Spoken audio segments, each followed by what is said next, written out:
Hey guys, it's me, Kim. I don't know why this video is so dark right now, but I feel like I look pretty cute. I am going to do a, listen, sometimes I just make videos to have an excuse to watch stuff. And I don't really need an excuse to watch this, but I thought we could watch it together. I wanted to, a video called Angela Davis Criticizes Mainstream Feminism / Bourgeois Feminism.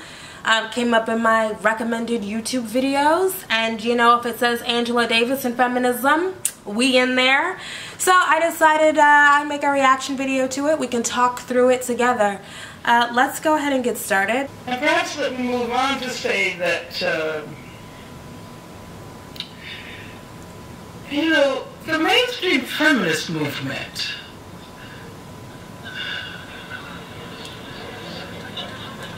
has made serious mistakes. You know, I often point out that when I wrote a book that was published in 1981 called Women, Race, and Class, everybody started referring to me as a feminist, and my response was, I'm not a feminist. You know, I'm a black revolutionary. Because I didn't see how the two had anything to do with each other. But I realized that I was talking about a certain kind of feminism, a bourgeois feminism. Okay, we gotta stop here, right? This is so freaking common, and listen, this is why we have to listen to our elders, y'all, because they be sharing gems with us. Those biographical details are important. So this idea that if you have a very strong racial consciousness, that somehow conflicts with a gender consciousness is still so widespread, right? Angela Davis is talking about this thing that she went through 40 years ago.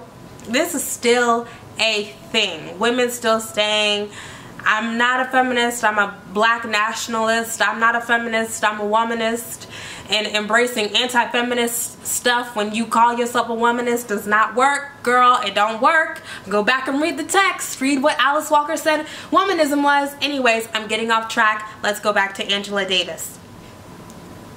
Feminism that is still, unfortunately, white bourgeois feminism, which is unfortunately the most representative feminism today, and most people think of that as feminism. So I would actually maybe push back against that a little bit today, right? So I definitely think that in previous waves of feminism, if you prefer to think of it as waves, which a lot of people don't, but white middle-class women had the most opportunity to set the agenda and be the face of feminist discourse and analysis. I would absolutely argue, though, in 2018 that is changing.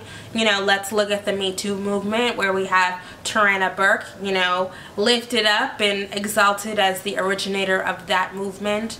We are constantly referencing the theoretical frameworks made by black feminist women like Kimberly Crenshaw, like Patricia Hill Collins, and like Angela Davis. I'm so glad that is now changing. But that ignores the fact that huge numbers of organic and academic intellectuals who are women of color have transformed the very nature of feminism. And the hallmark of feminism today is what we call intersectionality. A recognition of the, and not only the interrelating character of identities, but as I frequently say, I think intersectionality is most helpful when we think about the intersectionality of social justice struggles. The mistake made by mainstream feminism and its continued reliance on categorical representations of women. As soon as one assumes that women can be categorically represented it means that there is some clandestine racialization happening there, right? And you hear the term glass ceiling feminism. I don't know whether you have that here. Glass ceiling feminism. This is what Hillary Clinton represented. But glass ceiling feminism is represented, it's grounded from the very outset in hierarchies. I mean, how else does that metaphor work? Right. Those who are already high enough to reach the ceiling are probably white, and then if they're not white, they are already affluent. Right. Because they're at the top. All they have to do is push through the ceiling. Okay, let's just stop and talk about this a little bit here. So, yeah. So look, I voted for Hillary Clinton. I'd vote for her again. Don't really care what you say. Leave all your comments. I would prefer a Hillary Clinton right now than a Donald Trump. Don't care. I do think, though, and also should say, in 2020, we're probably going to have to vote for an Elizabeth Warren or a Kamala Harris. I'll do it. But it is important for us to recognize that, like, that stuff is the pragmatic, those are the pragmatic choices that we make. You know, even back in 2016, I saw Angela Davis say, you know, listen, that's the pragmatic choice, right? I'm gonna do that, you know. And by that, she was talking about voting for Hillary Clinton. And I think that Angela Davis is the person who said revolutionaries must also be realists. Yeah.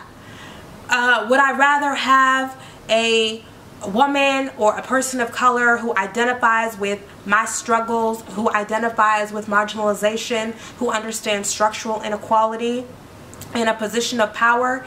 Yeah. But that cannot be the focus of our social justice struggle. You know, the lean-in feminism, the glass ceiling feminism, even like this stuff ties into carceral feminism, right? Using the social structures to our quote-unquote advantage. That's only going to get us so far. I keep talking. I'm going to try to talk less. And as long as I have identified as a feminist, it has been clear to me that any feminism that privileges those who already have privilege is bound to be irrelevant to poor women, working class women, women of color, trans women of color. If standards for feminism are created by those who have already ascended economic hierarchies and are attempting to make the last climb to the top, how is this relevant to women who are at the very bottom? Yeah. Revolutionary hope resides precisely among those women who have been abandoned by history and who are now standing up and making their demands heard. I truly believe, and men should applaud this, that this is the era of women. Yes. I truly believe that. And I am referring not to the women who just who only have to break the ceiling to get where they want to go. But I'm referring to the women at the very bottom, poor women, black women, Muslim women, indigenous women, queer women, trans women. As a matter of fact, trans women of color. I'm just going to take a note to say I am always really appreciative when people say this, when I hear that reiterated, that our feminism has to work for, you know, if you read the Bible, what would be called the least of these. I think it's particularly important for people like me, right? I'm a middle class person. I am educated. I have lots and lots of privileges. I'm straight. I'm cis, whatever. It is very easy for me to talk to people who are like me, right? Feminists who are like me. I have to consistently check myself, and I'm checked all the time about the ways that despite my best interests or despite my, you know, deepest desires, the way that I'm perpetuating inequality. I say all the time that we have to think about not just the ways that we are dominated, but the ways that we become dominators. And I really am serious about doing that in my own work. So, you know, call me out. Call me out. Sure. Have been most despised, most subject to state violence, most subject to individual violence. And so it seems to me that we can say that people who have suffered in that way, when they begin to rise, the whole world will rise with them. Okay, I also have to say that it's really great to see someone like Angela Davis speak about transphobia in a meaningful way.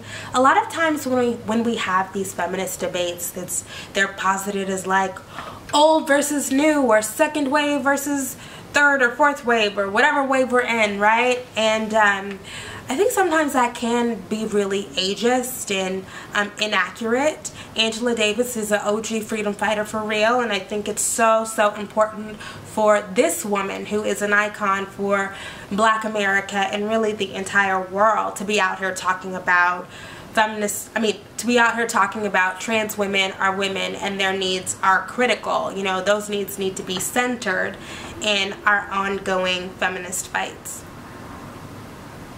The whole world will rise with them. If we stand up against racism, we want much more than inclusion. Inclusion is not enough. Yeah. Diversity is not enough. Come on.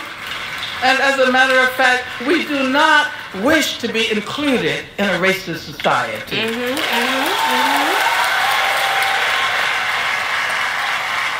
If we say... Now I have to say that despite the fact that I am with her, I am with you, right? Why would I ever go against Angela Davis? Particularly about the glass ceiling stuff. I do think, though, that we do have to be real about what we're working with now and the structures that we're working with today, right? And so if my options today, particularly in the realm of electoral politics, and listen, I do feel like progressives and leftists be trying to downplay the electoral stuff, and I'll be like, but your life though. In the realm of electoral politics, I do think that the representation stuff matters. And it's not just representation of you're black, I'm black, you're a woman, I'm a woman, you're a black woman, I'm a black woman. I mean representation of where is your moral compass? What is your center? What sort of grasp do you have on structural violence, state violence? Right? And if we align morally and ethically, and we align demographically, that's great. Right? Like, for example, I love Stacey Abrams. I love Stacey Abrams. She's running to be governor of Georgia. I wish I could vote for her.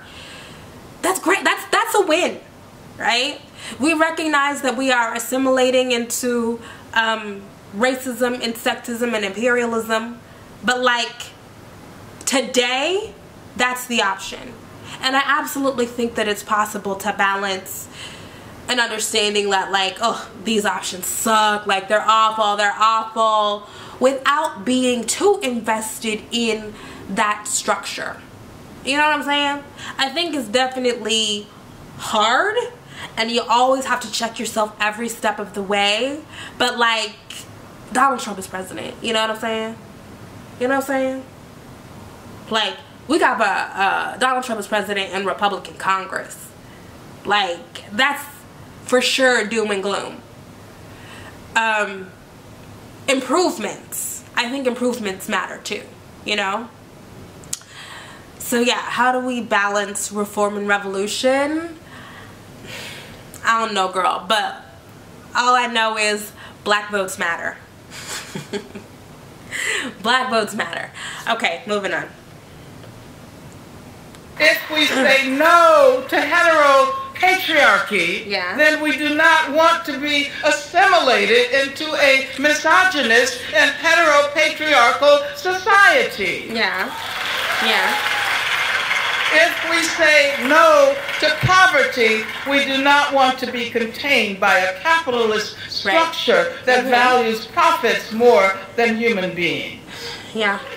If we recognize that those who wanted to solve the problem of slavery by creating more humane forms of slavery were employing the logic of racism, we say that those who call for police reform and prison reform while retaining the racist structures. Abolish the police, abolish prisons, by the way. Abolish ICE. As they pretend to address the problem of racism, that they are absolutely wrong. And this is why we say no to carceral feminism. Yep. And yes to abolition feminism. Yes to abolition feminism. And so I want to conclude by suggesting that our notion of revolution, our notions of revolution, need to be far more capacious than they have been in the past. Come on, think big. Certainly we need to dispose of what has become an unmanageable system of global capitalism that permits the 8 richest billionaires in the world to control as much wealth as the poorest half of the population. That is absolutely obscene. Yep. And even those billionaires should think that it's obscene. But also recognize that we must be prepared to continually challenge that which appears to us to be most normal. Revolution upsets normative processes, class-based, gender-based, race-based, sexuality-based, ability-based, and I'm just beginning the list. And in this sense, there will always be revolutions looming in the future. Thank you very much. I loved that. Obviously, I loved that. Angela Davis is an icon. I loved the ending note of challenging normative processes. I really think that some of the most insidious forms of oppression, of marginalization, happen in the stuff that we think is just like quotidian, like every day, you know? We become inured to it. And, you know, the violences, the small violences, you know, the stuff that we call microaggressions, that is actually like really harmful and psychologically damaging. First of all, if you're gonna read Angela Davis, read Women, Race, and Class from 1981. Read Are Prisons Obsolete? Incredible, important, seminal work on the idea of prison abolitionism. Also, there's a newer one called Freedom is a Constant Struggle. So good. I think she co-wrote that one. Anyway, they're all amazing. Love Angela Davis. I really just wanted to watch her with y'all because I miss y'all. I miss hanging out. That's all I got, guys. Thank you so much for watching. Be sure to like, share, and subscribe. Leave a comment. Send me an email. Call me, beat me if you want to reach me. If you like this work and want to help us continue it, please become a patron on our Patreon. There's exclusive content there. I post every single thing. I post what I'm reading and try to find articles for y'all and free books for y'all to read. It's so great. I appreciate every single person. Or make a one-time donation. All of those links are going to be below. Sign up for our email newsletter. Text for Harriet to 345-345. That is all I have, you guys. Thank you so much for watching. I appreciate you mucho. Mucho. I'm fake learning Spanish right now. I mean, I already kind of knew it, but I'm learning it more. Okay, bye.